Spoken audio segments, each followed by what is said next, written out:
तो बापू ऐसो लगे कि हवा ने पकड़ लिया। अब तो चिल्लाई मैया बचाइयो, हवा आ गया यार पकड़ लियो। मैं जो भागती भाई घर में गई तो तेरे कन्हैया मोकू भागते भय दी के मैंने जाके लाली को समझाया, लाली कोई हवा ना आयो, नंद को छोड़ा है। मैया इतना उधम तेरो कन्हैया किया।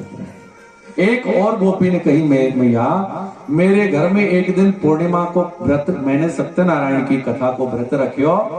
तो के पूछे अरे भाभी का बना रही हो, मोको ने खाएबे को दे दो। मैया मैंने यहाँ पे कही लाला चलो, आज तो खाएबे को ना मिलो, पहले सत्यनारायण भगवान की जय जय है जाएगी जब मिलेगा। पतो है तेरे कन्हैया ने कहा कही क्यों री भाभी। राम जी विराज रहे थे, सालिग्राम जी को आसन से उठा के अलमारी में धर दियो, बाहर जाए के कुत्ता के 2 पिल्ला लाए के वह आसन पे विराजमान कर दियो, और पीछे जाए के रसोई की खिड़की से मोते बोले अरे भाभी नेक अपने सालिग्राम को दर्शन कर ले हो। मैं समझ गई जरूर कुछ, और वह आसन पे विराज रहे कुत्ता के पिल्ला। फिर मैंने सबरा आसन धोया, सबरा घर धोया। तो मैया तेरे कन्हैया ऐसो ऊधम क्यों करें, एक से एक ऊधम। गोपिन ने एक एक बहानों कर करके और ठाकुर जी से, ठाकुर जी के प्रति एक एक बात कही। इतनी बातें गोपियों ने क्यों कही कि जितनी देर कहेंगी उतनी देर ठाकुर जी के दर्शन का लाभ मिलेगा। जब दुनिया में या संसार में कोई प्रिय चीज हमको देखनी हो तो हम कोई बहाना लगा के चुपचाप खड़े होके देखते हैं। जैसे घरों में क्या होता है, लोग टीवी देख रहे होते हैं और कहो ये काम कर लो, बस अब जा रहे हैं बिल्कुल, बस इसके तुरंत बाद। ऐसे ही कन्हैया के दर्शन को समस्त गोपियां, समस्त ग्वाल बाल सब बड़े लालायित रहते हैं। प्रेम से बोलो। महाराज कन्हैया ने चिंतन कियो कि मैंने तो बड़ो माखन खायो, और माखन खाए खाए कि मेरी जीभ क्या हो गई है, चिकनी हो गई। माखन खाए पे से जीभ चिकनी है जावे ना। कन्हैया ने सोची यार माखन की चिकनाई कैसे खत्म होगी। तो ठाकुर जी बाबा अपने दाऊ भैया के साथ और ग्वाल बालों के साथ ब्रह्मांड घाट पे खेल रहे। आप जब गोकुल जाएंगे, गोकुल महावन नाम से वो जगह है, तो वहां पे ब्रह्मांड घाट गोकुल से बिल्कुल इधर उत्तर और दक्षिण पूर्व के कोने पर है ब्रह्मांड घाट। वही की बात है, ठाकुर जी वहां पे खेल रहे और खेलते खेलते ठाकुर जी ने मिट्टी को एक डेला उठाए के मुंह में डाल लियो। मिट्टी से तो चिकनाई खत्म हो जाएगी, मुंह में डाल लियो। तो इतनी देर में दाऊ भैया ने देख ली कन्हैया तेने माखन मिट्टी खाई ना, मैंने मिट्टी ना खाई। दाऊ भैया ने कन्हैया का हाथ पकड़ा, ले आके मैया के सामने खड़ा किया। मैया तेरे कन्हैया ने आज मिट्टी खाई। मैया ने कही हे भगवान, अब तक तो याके माखन खाए भी की और याके दही खाए भी की शिकायत आती थी, अब यार मिट्टी भी खानी शुरू कर दी। अब याकू अगर मैंने कचू जोड़ की सजा ना दई तो जने काका खावे हो, है कि नहीं। तो मैया ने कन्हैया से पूछी क्यों रे तेने माखन खायो। कन्हैया ने कहा कही कि ना हम भक्षितवानम्ब सर्वे मिथ्याभिशंसिनः यदि सत्यागिरस्तर्हि समक्षम तस्य मे मुखम। भैया मैंने मिट्टी नहीं खाई।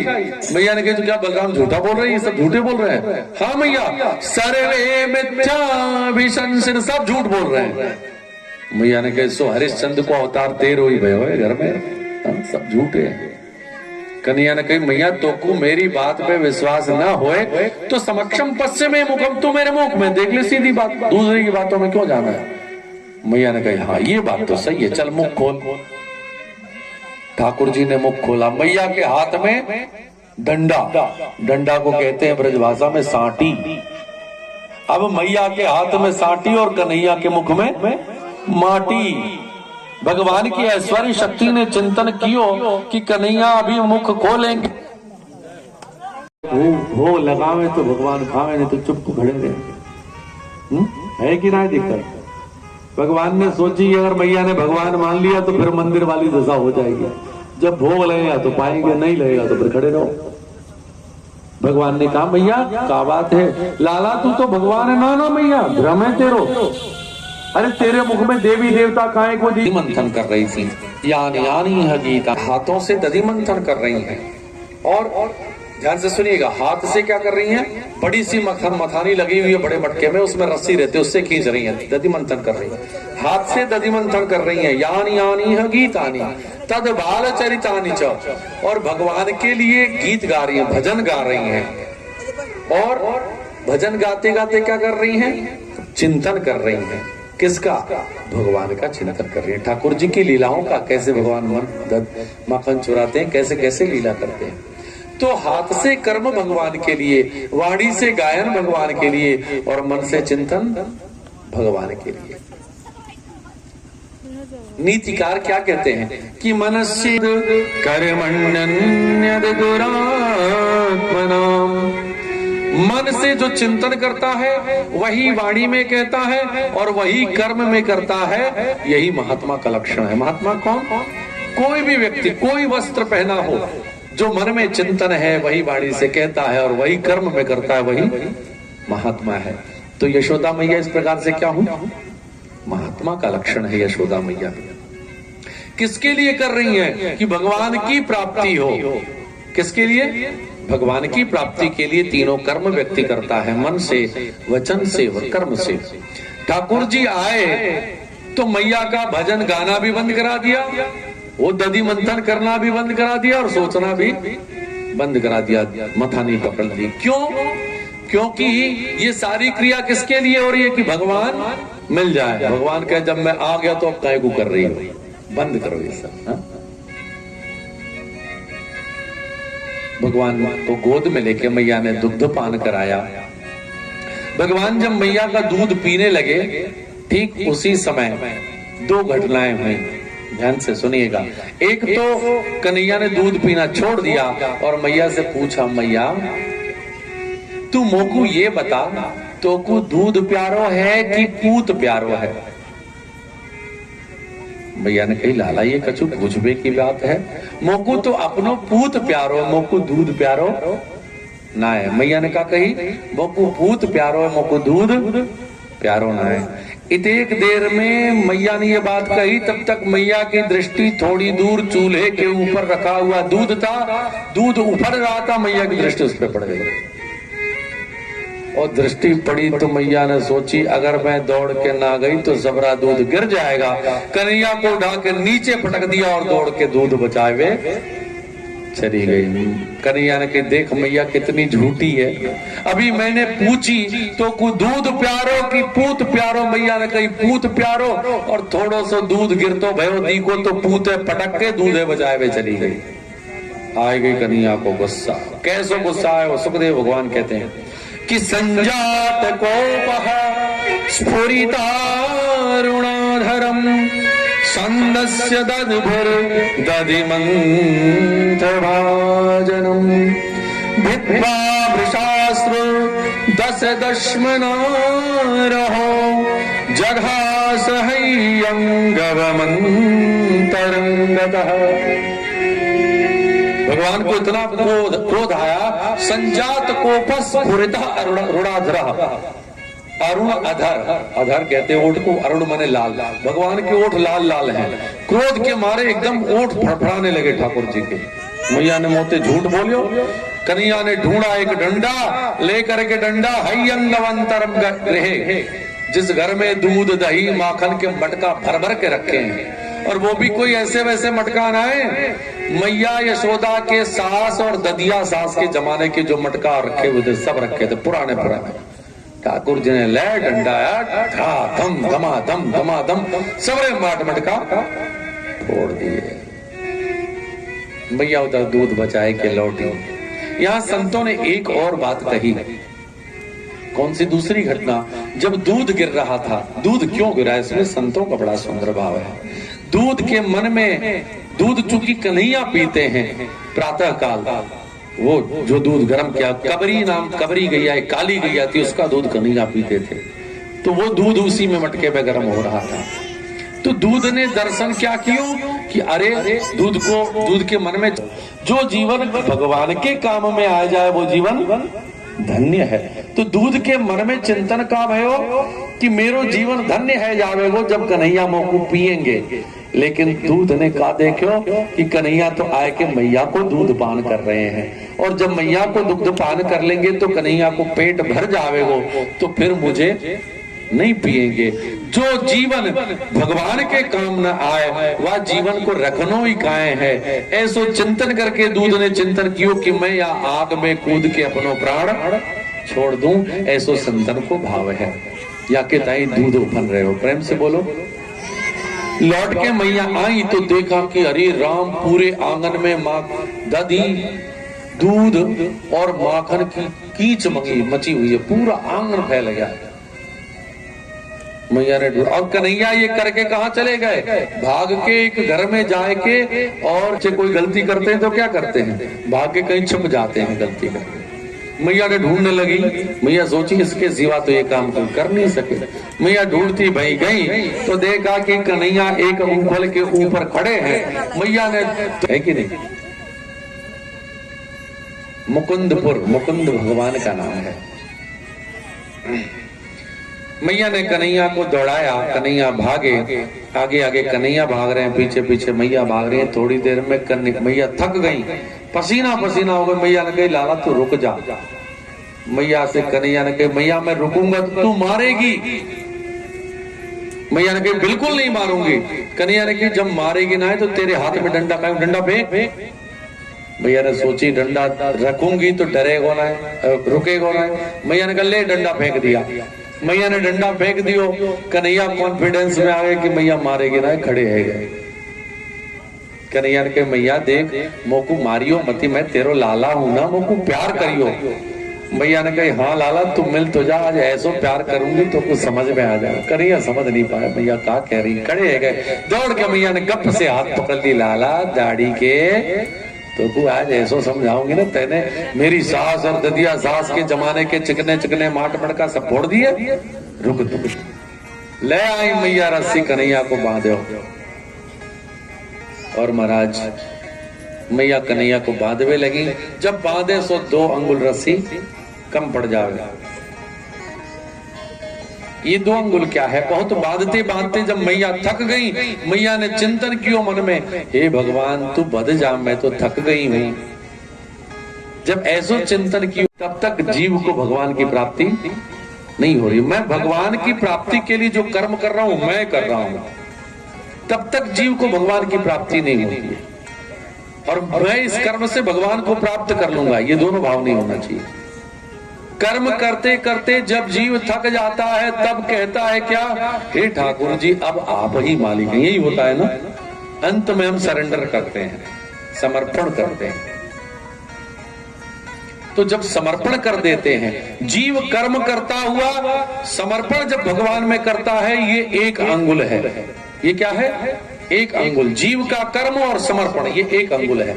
और जीव के निरंतर कर्म और उसके समर्पण के भाव को देख करके भगवान की कृपा ये दूसरा अंगुल है। और जब ये 2 अंगुल हो जाता है तो भगवान जीव के बंधन में बंध जाते हैं। जब तक ये 2 अंगुल पूर्ण नहीं होता है ठाकुर जी बंधन में नहीं आते हैं। प्रेम से बोलो।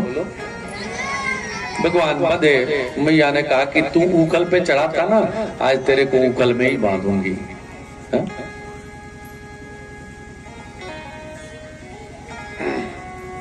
मैया ने भगवान को ऊखल में बांध दिया, कछु काम करवे चली गई। ठाकुर जी ने ऊखल को खींचा, आंगन के बीच में यमलार्जुन के वृक्ष थे, वृक्षों के बीच से ठाकुर जी आगे निकल गए और धीरे से जो झटका दिया तो यमलार्जुन के वृक्ष गिर पड़े। गिरे तो दोनों में से, दोनों वृक्षों से 2 सुंदर सुंदर पुरुष प्रकट हुए और भगवान को प्रणाम किया और दोनों ने प्रार्थना की। ये कौन थे? तो कुबेर के 2 बेटा थे, नलकूबर और मणिग्रीव। इन दोनों ने एक बार ये नदी में जल क्रीड़ा कर रहे थे, स्त्रियों के साथ स्नान कर रहे थे। तो एक ऋषि वहां से निकले, उनको देख के प्रणाम नहीं किया। और तो भाग गई वस्त्र पहन के औरतें, स्त्रियां, लेकिन ये नंग धड़ंग वैसे ही खड़े रहे। तो ऋषि को क्रोध आया, जैसे तुम वृक्ष की भांति जड़ की भांति खड़े हो, मैं श्राप देता हूं जड़ बन जाओ। उसी श्राप से जड़ बन गए। क्षमा प्रार्थना की तो ऋषि ने कहा कि जड़ तो बनोगे, वृक्ष तो बनोगे, लेकिन नंद के आंगन का। और भगवान जब द्वापर में आएंगे तो उनकी बाल लीला की अंतर्गत तुम्हारी मुक्ति हो जाएगी। ये दोनों निकले, भगवान की प्रार्थना की कि वाणी गुणानुकथने श्रवणो कथायाम हस्तौ च कर्मसु मनस्तव पादयोर्नः स्मृत्यां शिरस्तव निवास जगत् प्रणामे दृष्टिः सतां दर्शनेस्तु भगतनूनाम्। क्या कहा उन लोगों ने? ये हमारा भी यही भाव होना चाहिए। क्या? कि वाणी गुणानुकथने, हे नाथ आप ऐसी कृपा करें कि जन्म जन्मांतरों तक हमारी जो वाणी है आपके गुण गाती रहे। वाणी गुणानुकथने, हाथों से आपके मंदिर आदि की संत की सेवा करें और हमारा मन सदैव आपके चरण कमलों में लगा रहे। हे नाथ ऐसी कृपा करें। और ऐसी प्रार्थना करके दोनों अपने लोक को चले गए। भगवान की कृपा से जो वृक्ष गिरे उनकी आवाज तुरंत किसी को सुनाई नहीं पड़ी। कब सुनाई पड़ी? तो जब वो दोनों चले गए मणिग्रीव और नलकूबर, तब आवाज सुनाई पड़ी वृक्ष गिरने की। माता भागी भागी आई तो देखा कि ये तो बड़े विशाल विशाल वृक्ष गिरे पड़े हैं। माता घबराई, कन्हैया को उठा के ले आई। मैया के मन में बड़ा पश्चाताप हुआ, देखो मैंने अपने छोटे से लाला को या ऊखल में बांध दियो और कहूं ये वृक्ष मेरे लाला के ऊपर गिर जातो तो कहा हो। तो मैया के मन में बड़ा दुख हुआ। मैया ने सोची अब कछु भी ऊधम करेगो तो या कुछ सजा न दूंगी मैं। प्रेम से बोलो। महाराज बाबा नंद के मन में भी बड़ी चिंता भई। बाबा नंद ने चिंतन कियो कि जब से मेरे लाला को जन्म भयो है या ब्रज में कोई न कोई ऊधम होयो करे। एक बार तो पूतना आए गई, फिर वाक्य बाद महाराज वो जो बैलगाड़ी थी वो जने कैसे टूट गई, फिर तृणावर्त आए गयो और सब देखो अब तो कोई न आंधी आई न तूफान आयो न भूकंप आयो। इतने पुराने जने 1000 साल पुराने ये पेड़ कैसे गिर गए? बाबा नंद ने कही कि मेरे लाला को जहां सुरक्षा ना है मोक्कू बा जगह पे रहनो ही ना है। सब ब्रजवासियों को ग्वाल वालों को बुलायो और सबसे बाबा ने ये प्रस्ताव रखियो, भैया जब से मेरे लाला को जन्म भयो है यहाँ नित्य कोई राक्षस कोई विघ्न आयो करे, हमको कहीं और चलना चाहिए। कहाँ चलना चाहिए?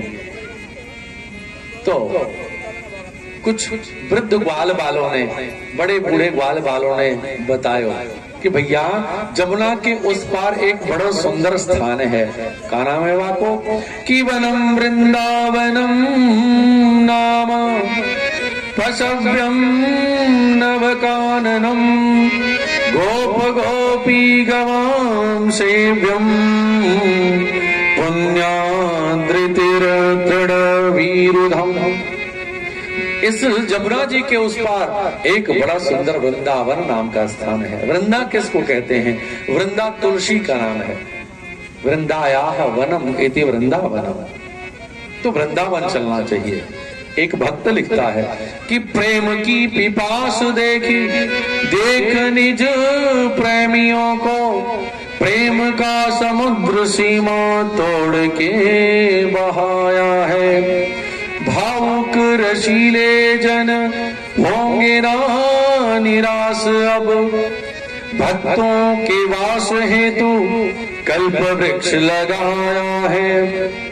कि चिंता मणि जड़ित चारों चादर बिछा है जहां, भांति प्रतिभांति कुंज कुंजन से सजाया है। और भारत का भूषण तिलक तीनों लोकों का, भक्तों के वास हेतु वृंदावन बनाया है। भक्तों के वास हेतु वृंदावन बनाया है। सभी लोग ऐसे वृंदावन के लिए चले, अपने अपने सामान उन बैलगाड़ियों में लाद लाद के और चल दिए। प्रेम से बोलो। आपके मन में चिंतन आवे हो कि भैया वहां तो बड़े सुंदर सुंदर महल घर बने हुए थे, सबको छोड़ के क्यों चल दिए ब्रजवासी? तो कहते हैं जिसके पास भगवान है उसको फिर किसी और संपत्ति की जरूरत नहीं है। जैसे अयोध्या से जब राम जी जाने लगे तो क्या कहा, सबने कहा कि जहां राम तहां अवध निवासु, जहां राम जी हैं वही अयोध्या है। राम अयोध्या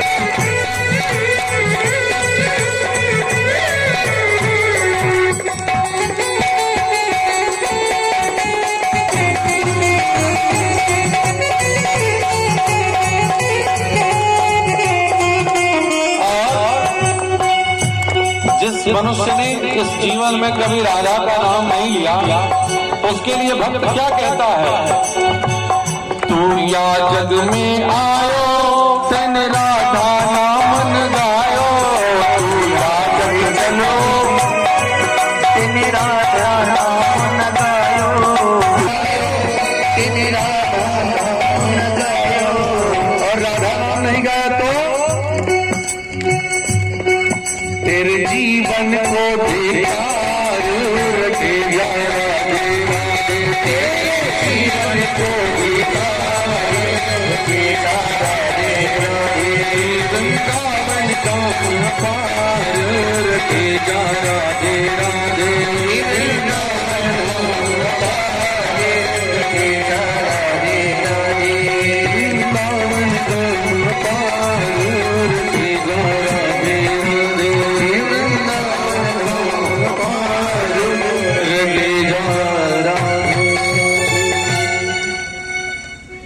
वृंदावन धाम अपार रटे जा राधे राधे।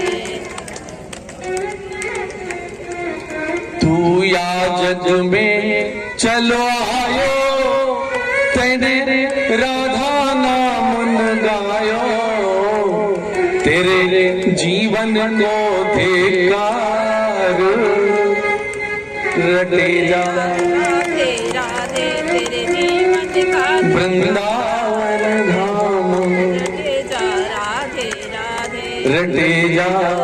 आपको होने लगती है, इसलिए जब मैं बुलवाता हूँ तो बेचारे अब थकान हो रही है आपको, तो कैसे बोलूं।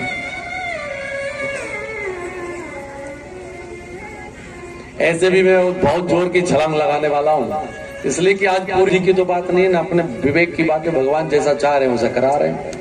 अब भगवान से ही निवेदन है, ठाकुर जी पार लगा दो आज की कथा। महाराज इस प्रकार सभी लोग कहां पहुंच गए, जोर से बोलो, पहुंच गए पक्की। जिसका मन वृंदावन में पहुंच जाए उसका तन भी वृंदावन पहुंच जाता है। और देखो जी वृंदावन है क्या, अपने हृदय के आंगन को साफ दाफ करके और वही में श्री ठाकुर जी को पधरा देंगे तो आपका हृदय ही वृंदावन